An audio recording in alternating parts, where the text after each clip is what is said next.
Hi everybody, my name is Paul Whiting and welcome to a brand new episode of our weekly cryptocurrency talk show. With me, of course, is co-host Joop Hartog of Block Explorer and Blocktrail.com. And today we're going to talk with Tim Swanson, author of, amongst others, Great Chain of Numbers and The Anatomy of a Money-like Informational Commodity. Tim is also doing business development over at digital asset exchange and wallet Melodic.com, and he's advisor at Hyperledger. With Tim, we're going to talk about the opportunities and challenges of cryptocurrencies. We're also going to talk with Andreas Wouters and Roland Greve of the Belgian initiative Ghent Bitcoin City. Viewers, of course, can ask questions using the Q&A tool. Hi guys, welcome. Hey, great to be here. Thanks for having me. Tim, I heard a rumor that you're a stooge paid for by the banking cartel to spread fear and wreak havoc in the Bitcoin community. Is that true? Oh, I wish. I'd be being paid lots to have to deal with all the trolls I deal with. Jen, actually, I had to leave this conversation real quick. Janet Yellen just sent me a message. Hold on one second. Yeah, I wish that was true. Yeah. No, actually, I sold quite some bitcoins today after reading all your stuff over the past few days. It made me more of a skeptic, I think. That's why. But do you still own Bitcoin or any altcoins? Nah, I haven't had any coins since I came back from China about 16 months ago. Like I did some mining when I was in China for both Bitcoin and altcoins. And didn't make much money. Actually, broke even basically. That's just the way mining is. And even though I technically work for an exchange called Melodic, which is in Asia, I don't actually own any assets of any kind. Okay, why is that? Don't you never see like a very interesting coin you want to pick up or you want to profit from? Yeah, well, I'm sure we all know this if you've done any kind of trading, which all of you have, is if you want to do trading time, and I don't want to have to be captivated by like looking at price apps all the time and having to deal with what's coming up, what's the sentiment today. So there's some people who do that and they like doing that and they're called traders, and I just don't want to be a trader. So there's nothing wrong with trying to do that, by the way. I'm not anti people enjoying that activity. Okay, so today, like I said, we're going to talk about the opportunities and challenges for the different cryptocurrencies and blockchain technologies out there, borrowing from the books and stuff you wrote. One of the topics we will discuss is remittance, or better put, remittance. But can you first share what you've learned at the recent Stanford Blockchain Global Impact Workshop that you attended? Any consensus there on the direction the space will take? Yeah, we're all going to jail. That was consensus. Hmm. So yeah, I was there for 4 days. Those of you not familiar with it, the first 2 days were kind of like a private workshop. It was about 35, 40 people. I'd say about 10 lawyers from different parts of the world. Some people from Australia, Canada, the U.S. So I guess 3 parts of the world. We split. There was 3 working groups. One was on identity. One was on distributed autonomous organizations, and one was on legal custodial issues, depository, what are the different companies in this space, and how do they actually fit within the current legal framework. I think that they'll publish some stuff. I'm not sure if I'm allowed to really talk, but it wasn't anything secret. I'm sure you saw our photos and stuff like that. But I think they want to solidify the actual views before it's all published. So nothing that was too earth-shaking, but there was one interesting thing from the DAO group. They grabbed a Delaware LLC, just like a general corporate LLC agreement, and they pruned it and threw in the words DAO basically, and tried to make it to where you could actually use when you download or use a DAO in the future, you could use this legal structure to actually protect yourself or the entity.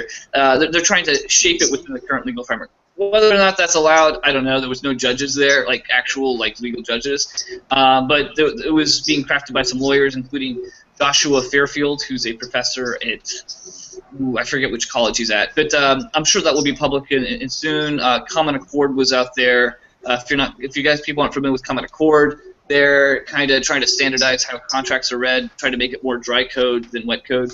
So yeah, it was a good first couple days, and then the other 2 days were public. It was a bunch of different panels. They were all recorded. They'll be on YouTube soon. and I was a moderator for one on tech, some of the tech issues in the space, like block scaling, or sorry, block sizes and scaling of the network, and then I was a panelist on kind of like the remittance panel, if you will. And there was a couple other interesting alternative economy panels. I'll hold opinion. I won't mention my own opinion on those. But anyways, yeah, it was better than I think most. I don't go to Bitcoin conferences in general, just because it's all pump, pump, pump, pump. Get excited. Let's go to church. We're gonna be prophets and stuff like that. I'm not interested in that. This was more academic and more geared towards business professionals. Yeah, and so what were some of these technical issues? Could you tell a bit more about proposed solutions and if there was any consensus? Yeah, so there's 4 people on the panel. I'm sure the video will hopefully be. Peter Todd was on it. Juan Bennett from IPFS/Filecoin. Elaine Shi, she's a professor at University of Maryland, and then the 4th person was Joe Bonneau, who's a postdoc at Stanford. And rather than just rehashing all the things that we talked about, the things that came up were typically revolved around how do you model actual economic incentives within this ecosystem. And this is something that comes up all the time, I guess, on your show even, is like centralization of mining. Why does that take place? Why do these actors do that, even though it's not supposed to be that way in theory, right? And it just goes back to why does capital pool together and aggregate in the first place? And it has stuff to do with lowering risk, and that's where we get things like yield curves. So with Bitcoin, you have a Poisson process, right? That's the bread and butter of how we do basically variance with blocks. And on average, you in that 50% right there in the middle of the bell curve, it's 10 minutes, right? But any given day, you'll have a block that doesn't get basically built for maybe an hour every week. You'll have a block that will take over an hour, and that's just because of the way the variance works. And you can't remove that, otherwise you create a gameable situation for any of these proof of work systems. So that was something we talked about, and in short, and off chain, if you will, off record or off the video, I was talking to some. There was a bunch of students from MIT. One was writing a paper on this, and when you look at actors in this space, especially VCs, they want to have a return on investment in terms of mining. And so there's a guy named Dave Hudson out in the UK. He's written this wonderful blog. It's called hashingit.com, and he shows that it's the irrational actor that doesn't participate in pools, because pools allow this aggregation of capital or this hashing equipment that provides a better payout than you would if you were just solo mining. So it's rational to pool because it lowers the risk, lowers the variance, it provides a steady return on that. And so that's something that probably won't be removed anytime soon, or at least the Poisson process, because it removes some of the variance that we need to have, or at least the system needs to have in order to prevent gameability. Right. So let's talk a bit more about your book then, because you already touched upon a challenge potentially or realistically for Bitcoin. But what are the main challenges you see for Bitcoin or cryptocurrency in general? Man, so I guess people like to, some people like to call me like an anti-Bitcoin or skeptic. Look, I was pretty bullish a couple of years ago. Like, I'm sure we could dig up old emails and stuff like that if we wanted to. But I think the thing that turned me around with that was just transaction volumes was the biggest one. Like, we had a quintupling of transaction volume a quintupling of merchants that were onboarded last year, but we did not have a quintupling of transaction volume. In fact, we had almost no real transaction volume in terms of retail change, and we could see that on-chain. We could see that through Coinbase's off-chain transaction numbers. There's a website called Wallet Explorer that clusters all these reused addresses from the payment processors. And this is not to say it won't change, but in general, if you look at the demographics of Bitcoin, and there was, I'm not going to link to it, but there was a couple weeks ago, Coinbase had their pitch deck basically released, and again, I'm not going to point to who leaked it or anything like that or where you can find it, but the demographics are what you would expect. It's predominantly male, young people under 35 who live in North America or Europe, basically. And when you have demographics like that, people that have Bitcoins have access to overbanked services, if you will. We're all overbanked. We have access to many different services. And if you have access to, say, credit cards that give you a cashback reward of 2%, there's really no incentive for you to use Bitcoins, as it were, to use it for actual retail payments. So what do you use it for then? You use it for two reasons. You use it as an investment vehicle, and if you're using it as an investment vehicle, then you're going to hold on to it with expectations that it appreciates in the future. That's a rational activity, or at least a rational for them. And then the other thing is you're going to use Bitcoins for things you couldn't use credit cards for. So use it for illicit trade. We see that with, like, for example, Satoshi Dice. When Satoshi Dice went online in May of 2012, you can actually see on the blockchain the TX volume has shot up. And then when they blocked US IPs, it actually decreased. Their actual traffic plummeted to almost zero. Because what ends up happening is, in Europe, as you guys know, you have much easier ways to gamble online. You can wire money to banks and so forth. Whereas in the U.S., we can't do that, or people can't do that. And so you have to you end up resorting to these other methods, such as using Bitcoin. So I think the biggest issue is people in the space, the community, believe Bitcoin will be something that it probably won't be in actual practice, and so they become like kind of their own worst enemies because they overhype the ability for it to destroy, current retail established players, like payment processors and stuff like that. And I think it's a disservice. Actually, the community probably is its own worst enemy right now. So you're basically saying that the real adoption is just lagging behind, or not really anything substantial. Well, you could, on chain, we could see this. I published a paper. I think I had Jop look through it. Not to put words in Jop's mouth.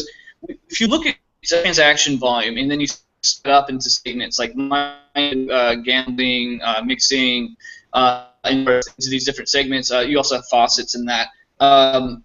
Retail volume was almost nothing. It was basically flat last year. Actual commerce. And that's not to say that people didn't derive utility from these other activities. But, if you're trying to build a quote-unquote payment process, like if you read section 1 of the white paper, Satoshi kept on talking about like online payments. Like for whatever reason, he was infatuated with making sure that had no trusted third parties for online commerce. But so we spend like $600 million a year, or the Bitcoin ecosystem spends $600 million a year securing a network that no one actually uses for payments, for online payments, as it were. Whether that changes, I don't know. Do you expect like companies like BitPay to struggle at the moment? Then they're burning a lot of cash supposedly. Then I guess, and they hardly make a buck. If I just understand that those actual retail figures are still very low. Yeah, I mean, again, I don't want to.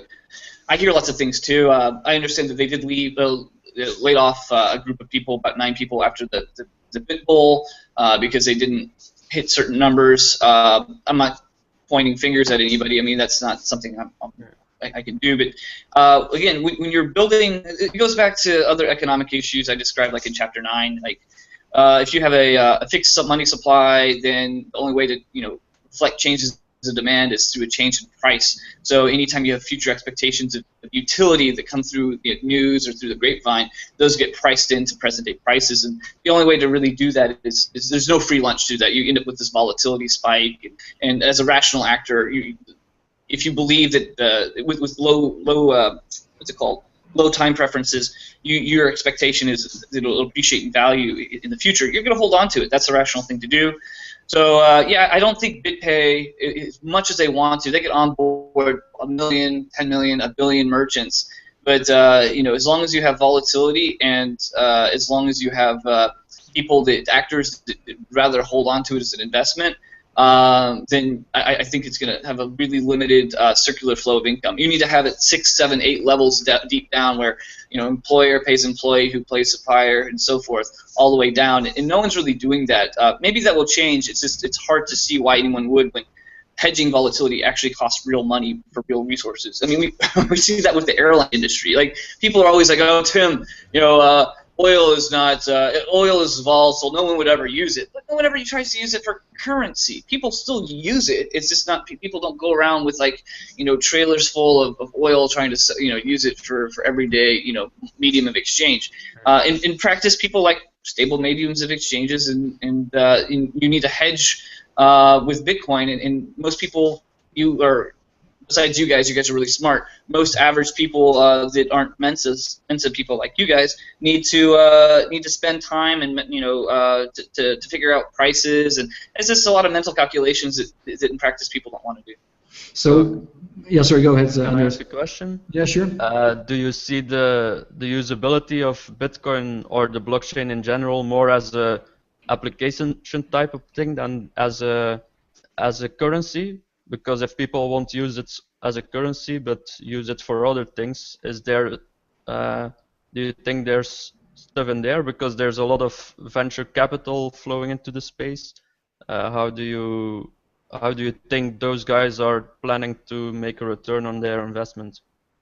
Sure. Yeah. So a number is good questions here. So the first one, as far as applications, like if you put like metacoins, or you start throwing assets, colored assets, or proof of existence titles and stuff like that on the Bitcoin blockchain itself, it's probably actually making it less secure. You're basically making it top heavy. So I'd actually agree with the core devs and their criticism towards different embedded consensus mechanisms. So this makes it less secure, because the way the system is built is in terms of the currency part, if you will, is miners will destroy enough capital to secure whatever Bitcoin is on there effectively, up to where the marginal cost equals the marginal value. But in a world where you have public companies dumping their own stock on there, like people are always like, oh, Apple will adopt it and put their stock. Well, technically they could, but they wouldn't want to do that, because if you put $740 billion of Apple equity on top of the blockchain, which is only destroying $3 billion worth of capital, you have 2 orders of magnitude difference in terms of this new vulnerability to where you could attack it. It's a disproportional reward mechanism. So any application that's being built on Bitcoin itself that doesn't it tries to get a free ride off of the seigniorage effectively, I think is probably going to be a destabilizing factor long term if it ever catches on and becomes a quote unquote killer app. As far as VCs go, they each have their own vision and stuff like that, and the way VCs work is they have to be risky. Like, the LPs give them money to take risks for them, and they all can't be experts on specific things. So, for example, some funds, some of these bigger funds, they'll be investing in, their scope is like in 20 different tech areas. So they can only spend 5% of their time, research and so forth, on, say, Bitcoin. And so they can't necessarily become bona fide experts like you guys. Obviously they do have their own internal research teams and they talk to experts and stuff like that, but that doesn't mean that they necessarily get the best information. Maybe they're given information by people who have an agenda, or I'm sure that people say I have an agenda, but look, I'm not trying to kill anything. I think I'm very open-minded on this, but there's people who clearly have a vested interest in pushing, for example, people to own coins without disclosing the fact that they own coins, and so on and so forth. Going back to we all probably work for trusted third parties at this point. That's not necessarily a bad thing. That's how you scale out. You have to effectively centralize to do that. Otherwise, being decentralized is very difficult for some of these services. And so, not to point fingers at like Coinbase or Circle or whatever, but if any of these guys are successful, where the actual growth is taking place in this ecosystem, these edges, these Xapo, Circle, Coinbase, they're providing utility through ease of use, through really dead brain, usability features that your mom and dad can use, and that's great. But it comes at a cost, and that cost is it makes the network actually less secure in the long run, because if everyone is using and sending transactions off-chain, miners aren't being paid transaction fees, and that makes miners much more, they have to continue to live off the block reward. And as we've seen the past 2 years in the dollar-denominated fees, like fees to miners in USD is actually basically at a 2-year low. So when people are saying, "Oh, fees will take up and we'll replace the seigniorage and so forth and make it more secure," that doesn't happen in practice. So, not to point fingers at any quote trusted third party, but the more that we exist, probably the less secure the network is in the long run. But that's another issue we could talk about for hours. Right. So, talk a bit more about cryptocurrencies or blockchain technology in general. Which are the ones you think are more valuable in the long run, or more will be more successful in the long run? All right. Well, I mean, this is just my own candid opinion. I think that anything that models the Bitcoin limited supply method will not be effective as in becoming a modern competitive currency. That's not to say people won't try to use it as a currency. That doesn't mean that people won't try to use it for merchant activity and stuff like that. But if you have a limited token, like everything that's in existence so far on all these exchanges, if you have a limited known supply, even if it's highly inflationary, it's the only way to change. The only way to reflect changes in demand is through a change in price. So you create volatility because anytime there's future expectations, it's priced into present day prices. So that's not something people want, and I'm not sure if you measure success by actual people using it for a transactional medium. I'm not sure if any of them will be successful, and that's not to be mean. Like, people are trying, engineers are trying, but again, it goes back to if you're going to build a hospital, you need to talk to doctors or nurses. And right now we have some really brilliant computer engineers, computer scientists trying to build an economy without actually talking to finance or econ professionals because they hate their view. Well, these they're recreating all the same problems that happened over the last 500 years without learning any of the lessons that these econ pros could tell them. So I don't think that any of them will necessarily, cryptocurrency systems will really catch on fire with the public at large, aside from niche use cases. But that's just my own view right now, based on what currencies actually or assets actually exist today. So what do you go ahead, Andres? Yeah. So do you think an inflationary model is the best idea for even for cryptocurrencies? So, okay, there's a guy who would be great on your show, I think, would be Robert Sams. He's in the UK. He's got a startup called Clearmatics, which disclosure I'm an advisor for. But he published a paper about 6 months ago called Seigniorage Shares. What he basically would do is take the useful function of a central bank. I know people hate central banks in this space, but one thing that central banks try to do is they try to create stable purchasing power. Whether they succeed or not, it's I guess, a matter of debate. But what they do, at least in the U.S. and some other countries, is they try to rebase basically rebase the money supply to where a dollar equals such and such over a certain time frame. And if you could do that with a cryptocurrency, if you could rebase a cryptocurrency like every day or every week or every month based on its own internal economy, you could at least try to maintain stable purchasing power. And his paper is it's called Seigniorage Shares. He tries to do that in a quote trustless manner. The two metrics he used to rebase the currency are difficulty rating and transaction volume. So if the difficulty rating in a cryptocurrency are going up, that would mean that there's more hash rate being dumped onto it, which means that maybe the chain is quote worth more because miners are receiving more in seigniorage or something like that.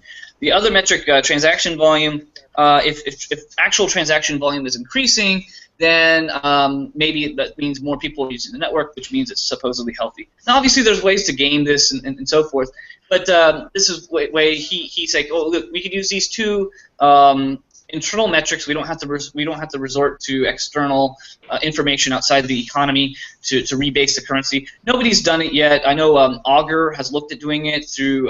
They're using a volatility coin. They have two coins on it. It's a dual currency ledger. And I think they're launching in May, beta or so. So I guess we'll finally get to see it in the wild, maybe in some way in a few months.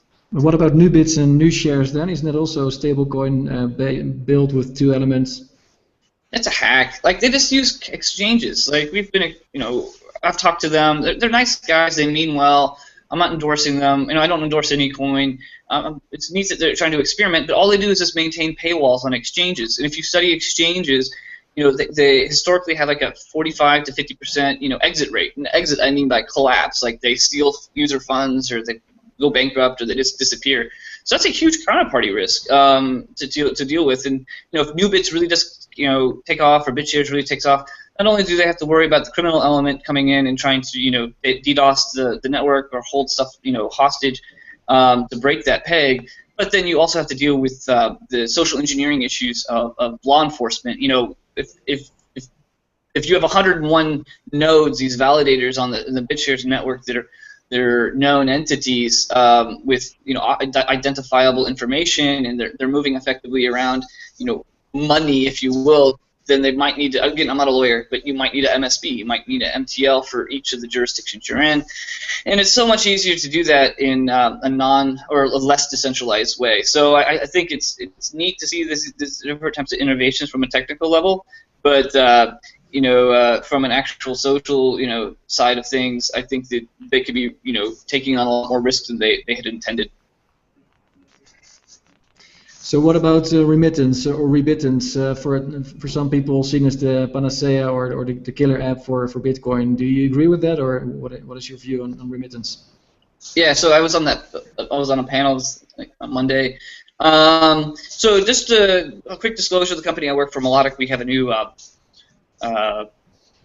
new corridor between Singapore and ourselves with CoinPip in China, Singapore to China, not U.S., nowhere else in Europe or anything like that. And we're just testing it out, based on our homework, our research.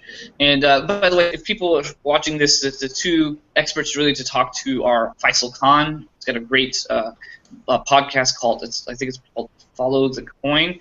Around the Coin, I think. Around the Coin. Sorry, Tina Huay's is Follow the Coin. And then Janos, he's, I believe, Chief Compliance Officer at BitReserve.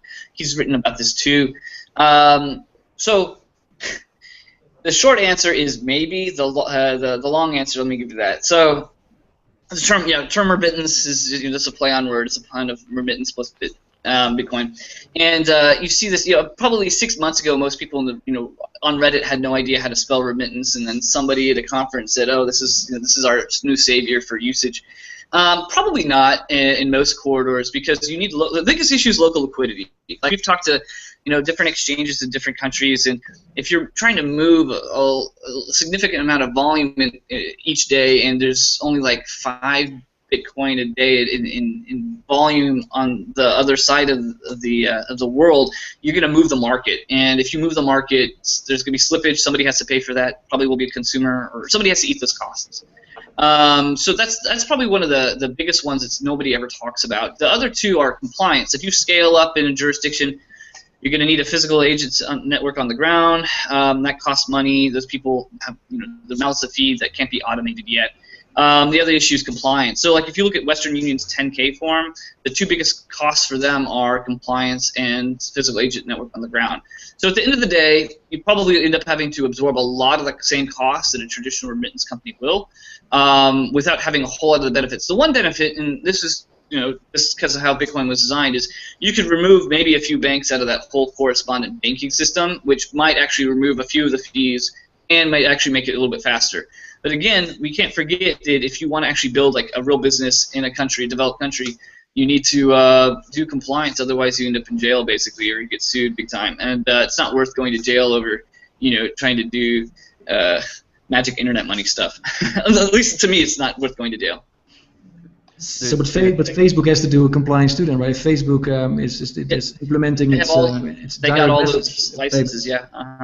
But if Facebook would, of course, they have the power and the money and the connections to go through this process much faster. So Facebook could easily become the dominant payment service provider for small payments across the world, because everyone has an account. It's just a matter of making sure you comply with AML and KYC, and then everyone can just send each other a few dollars directly, instantaneously, without much cost, or not. Sure. Yeah. I mean, that's the plan. Like, I've heard a number of different Bitcoin companies that basically want to build platforms similar to that in different jurisdictions, get the licenses. There's one company that has 44 exchanges now, or they're based in 44 countries, and that's kind of what they want to do. They just want to tie all theirs together so you can basically send value around using Bitcoin as a rail system, basically. Maybe look successful, but again, one thing to consider also, and I posted all this this information actually just yesterday in a slide share. People could more than happy to look at the public data. Is miner fees. Going back, again, it's cheap right now to send. It's because we're all living off of the coattails of these block rewards. And once you have block reward halvings and so forth, or once you have block sizes that become quote unquote filled, somebody's gonna have to pay that, and that fee is gonna be based on probably market prices like usual, and it'll probably have to go up. So whether or not you could transmit globally at a few cents, as people like to say, forever, I'm very skeptical about. But in the meantime, you can, and there's also other alternatives. You could also use other quote-unquote altcoins. If all you're doing is just moving coins from one location to another and cashing out and doing fiat on both sides, you don't need to necessarily worry about volatility. You just need to worry about liquidity on the other end. Can I ask another question about the compliance? Sure, go ahead. Do you think that something like timestamping on the blockchain could help with accountability and compliance of businesses, so that in their business they timestamp certain things to make sure they are open about the things they need to be open about? Sure, yeah, this was actually one of the things that was brought up at that workshop this past few days. Yeah, but you don't necessarily need a Bitcoin blockchain to do that. I mean, whenever it was like, oh, we need to have a universal ledger. Well, you don't need to have it. It'd be nice to have it. There are many different ledgers, and you don't necessarily need a permission. I'll have a report I'll be publishing in a couple of weeks on the difference between permissioned blockchains and permissionless blockchains. I think this is for big companies or even small companies. You don't necessarily need a Bitcoin-like blockchain. You could fork any of these other distributed ledgers out there that provide timestamping functionality or ability to timestamp, and try to use it. So you don't necessarily need to use the existing stuff that's out there right now. But doesn't the fact that it is in a blockchain with security make the fact that it can be altered in the past, in the future? I mean, isn't that a part of the thing that makes it more acceptable for other people that don't necessarily trust you? Sure, these are really good questions. So it goes back to reverse and irreversibility. So in the real world, despite what Reddit says, most payments aren't reversible. Like if any real-time gross settlement system through a country like Fedwire, Bank of England, SEPA, Bank for International Settlements, you cannot be on their network if you could reverse a transaction. So you have irreversibility, push transactions throughout it, and maybe you could do timestamping on there. I don't know what the particular use case on that one is, but like Bitcoin's blockchain, the drawback for it for traditional companies, again, I'm not saying you can't use it for it, but one of the drawbacks of using Bitcoin versus, say, Hyperledger, which Disclosure I'm an advisor for, or Ripple or Stellar, any of these other distributed ledger systems, is permissioned versus permissionless nodes. And I'm not saying Bitcoin is bad. It's just its specific use case is for permissionless, quote unquote, validation. And so that's why that term the Blockstream came out with was DMMS, dynamic multi-party membership signatures, or something to that effect. In practice, it's actually static. Like it's not dynamic because you have the same pools and same farms that do it today. Maybe that will change in the future.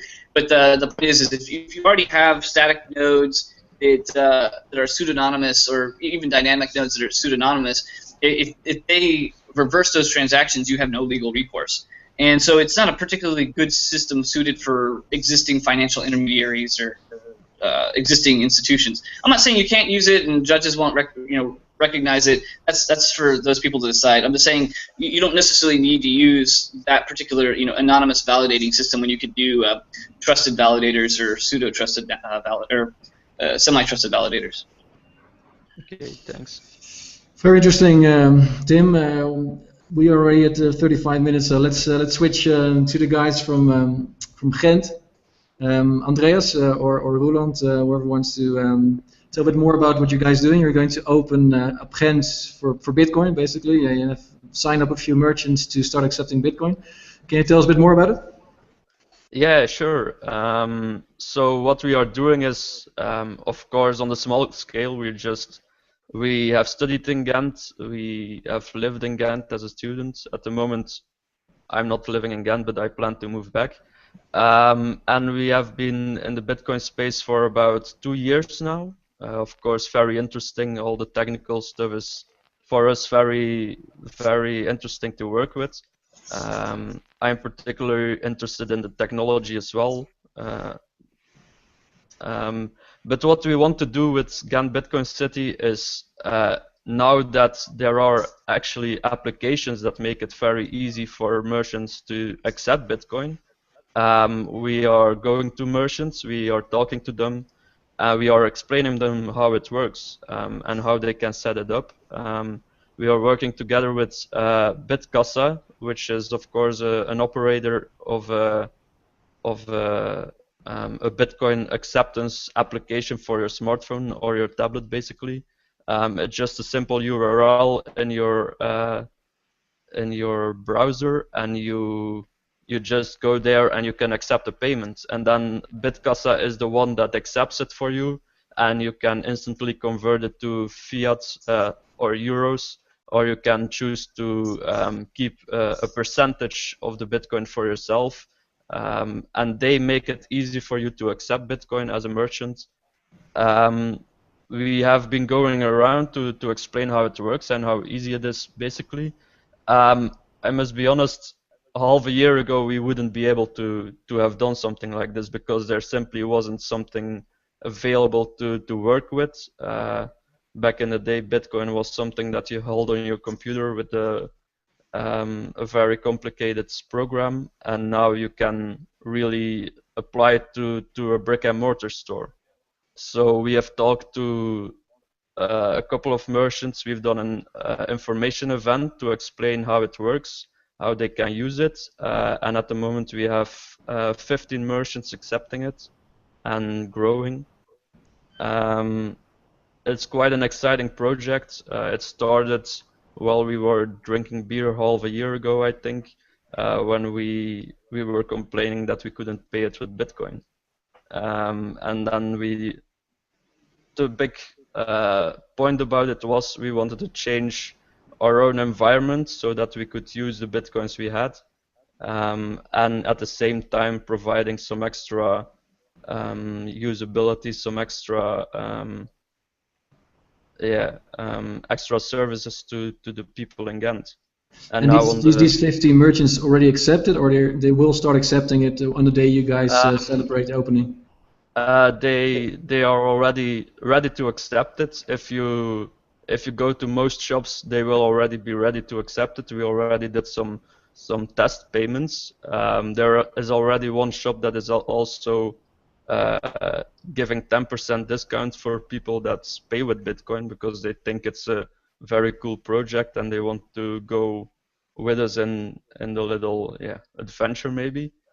And on the 18th of April, we are doing an opening event where people can come try out Bitcoin, see how it works, install a wallet, and we will explain how they can use it. We will give them some free Bitcoins. They can also try out an ATM machine if they want, and then they can go into the city and walk around, see what's up. Visit the stores that accept it, and it's mostly a bit of an educational experience to let people know that it is out there, that they can use it if they want. Of course, if they don't like it, they are free to say so. It's out there. We think that it's working. If I just listen to Tim, Tim says, well, there is not really a use case for a lot of people in Europe and in America, apart from speculating maybe that the price will rise in the future. So how are you going to convince people in Ghent or Belgium to start using it for transactional purposes? Well, personally, I've never been really interested in the price of Bitcoin. And the speculation is one part of it. I think another part of it is, of course, a bit of people that want to believe in a certain thing. want to try a different way. Bitcoin was, of course, a reaction to the economic crisis. It might be an over-engineered solution to a problem that doesn't exist, like I read a quote a time ago.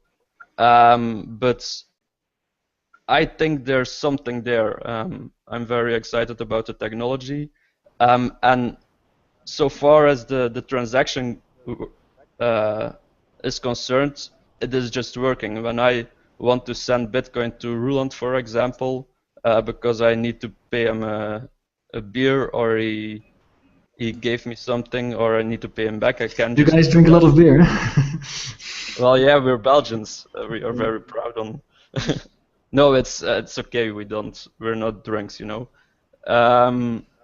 But the fact that it is working is exciting, at least. Of course, we know that the system is still in an experimental phase, a bit like the internet back in the days. Nobody knows if it's going to work, but projects like ours, and for example Arnhem Bitcoin City in the Netherlands, are showing that it is already working. In Arnhem they have 60 merchants, and they are doing a couple of thousands euros per month. I have a question for you, Andreas. Like, when you say it's working, I would wager that there's probably more merchants that accept Bitcoin than actually, like, people that have Bitcoin, period. Like how do you define working? Well, the system, the fact that you can send money to someone else without using a bank. Of course, like, but you have to use a bank when you cash out, right? Yeah, for them it is, but for the users, but how do you get the coins in the first place? You buy them, or you earn them. Shut up if you want me to. Yeah, no, you're right. What BitCasa is doing, and they are very open about it, is they are providing an intern solution. When they came to Ghent for their to explain what they are offering the merchants, they also said in the beginning, we hope that we will become irrelevant after a certain time, because at the moment it is impossible to ask merchants to accept Bitcoin and keep them, because it's not smart to speculate. Bitcoin is volatile at the moment. It might stay volatile, we don't know. But if you ask them to keep the Bitcoin they are paid right now, it's not possible. So, well, I have a question for you then, and I'm just curious to know, like, how in Europe. So, like, one of the things we've looked at is this thing called a round trip. Like, you can't just say I have Bitcoin. You have to get Bitcoin through someplace, and that someplace is a gateway usually, and you have to link your bank account to it.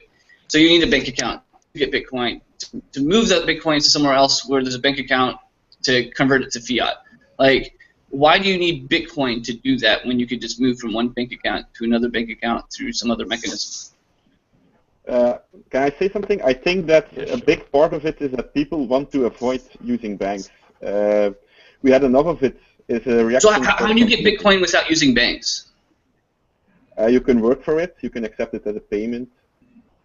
I think we are still in the early days, and the fact that it's volatile shows that the community isn't large yet. But I think, and I'm convinced, and it's not something weird to say, that when the user base grows, that the volatility will go down a lot.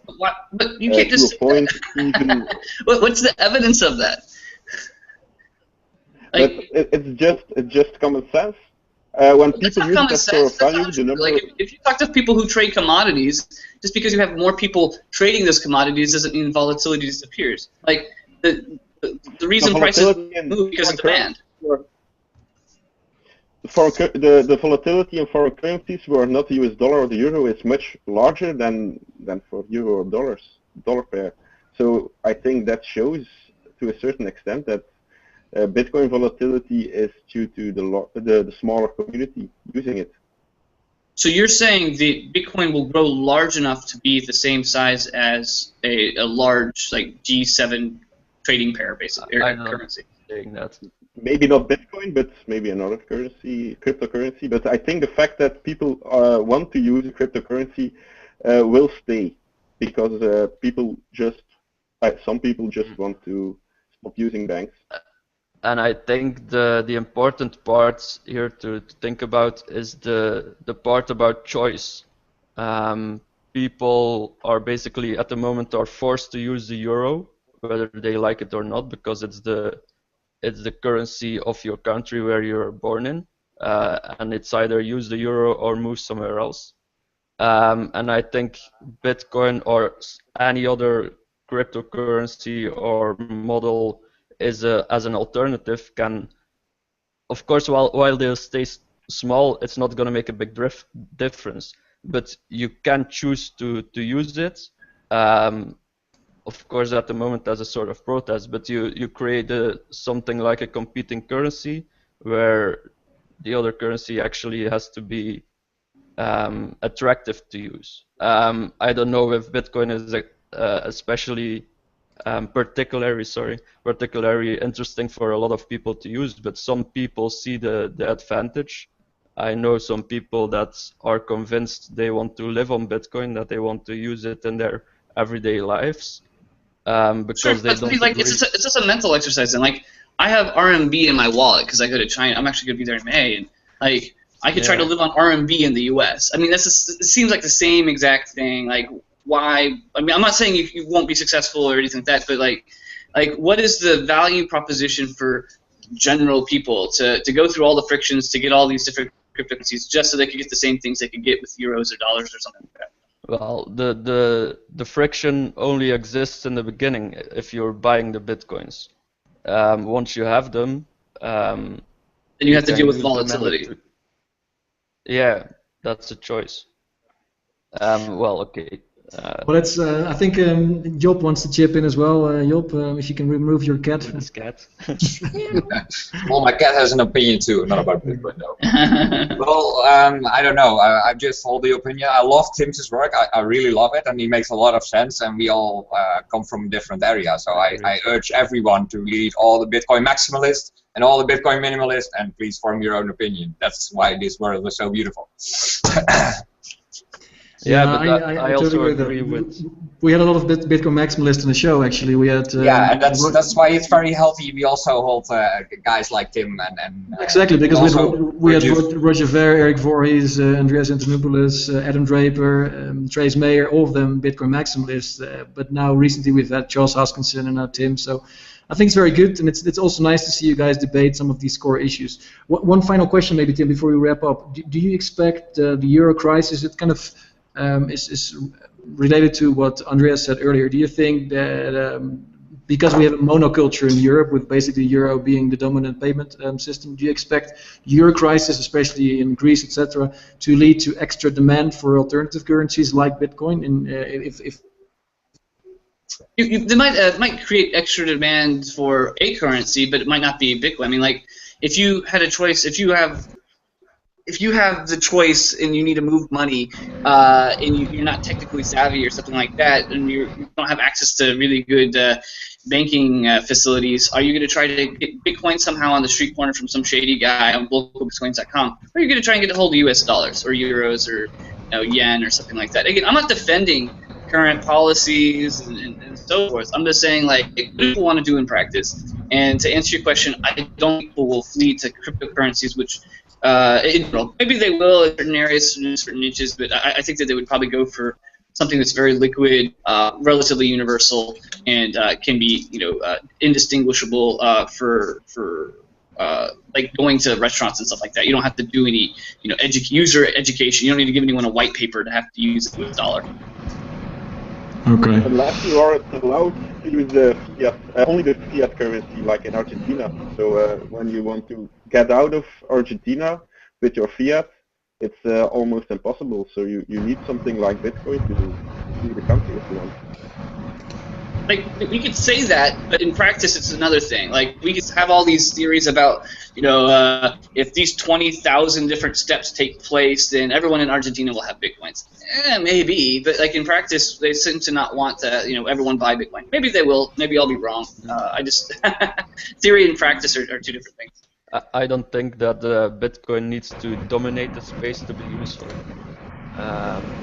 It can be a niche market where it has certain uses for certain people. Just to, I don't see, for example, the technical. Of course, there are issues that need to be worked on, but I don't see the technology of the blockchain in general. I'm not even talking about Bitcoin only, to fail and to disappear. There can be things built on it, and I think in the future there will be things built on it. Be it not Bitcoin, be it something else, be it another alt currency, be it implementation into the current financial markets, which might be even more feasible. But there are certain things in the technology that are useful, I think. Well, I think we can all agree on that, right? Yeah. Sure. I think Andres and I found something to agree on right now. Good. Okay. All right. Well, let's wrap up because we've been talking for 50 minutes already. Can I do one more thing before we wrap up? You can share your website. Where can people find you? It's on gentbitcoinstad.be. Of course, it's in Dutch because it's for Dutch people mostly. Of course, everyone is free to come. If you're coming from China or something, just you're free to come as well. Our opening event is on the 18th of April, and we are starting at 11 o'clock in the Outpost, which is a gig center. There will be a Bitcoin ATM there. We will do explanation of how it works for people that are interested. We will give our sponsor Anycoin Direct will give some free Bitcoins to the first 100 people that come. And then of course we can go into the city, try it out, have a beer, again with the beer, and make a nice city trip. So that's our project. We hope some people are still interested after all the... Go buy some beer, guys. Go do it. Don't listen to me. Awesome, guys. I will see you guys the 18th. And for everybody else, I think Paul's microphone is dying right now. So thank you, Tim, for being on the show. And everybody, please go and visit Tim's blog. Tim, where can people find you? Yeah, ofnumbers.com. Ofnumbers.com, and you can find his books in the online stores as well. Well, thank you, guys, and we will cut it off for today. And see you guys next week. See you guys. Yeah. See ya. Bye-bye.